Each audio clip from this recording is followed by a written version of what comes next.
ভর দুপুরে প্রচন্ড গরমে তিনি যখন রোদের মাঝে খোলা আকাশের নিচে হাঁটতেন, সাহাবারা তাকিয়ে দেখতেন আমরা ভীত সন্ত্রস্ত, আমরা এই রোদের মাঝে বাইরে যেতে চাই না, যেখানে ধান দিলে খই হয়ে যাবে, চাল দিলে মুড়ি হয়ে যাবে।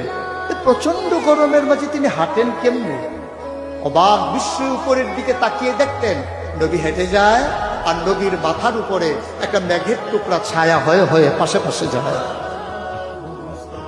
এবড়ো থেবড়ো পাথরগুলোর উপর দিয়ে আমার নবী যখন হাঁটতেন, পাথরের কোনা বের হওয়া পাথরে সবাই হাঁটতে ভয় পেতেন, অথচ নবী সেই এবড়ো থেবড়ো পাথরের উপর দিয়ে হেঁটে যেতেন।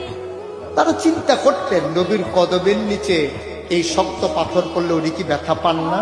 পরীক্ষা করার জন্য পেছনে পেছনে অনেকেই দৌড়াতেন।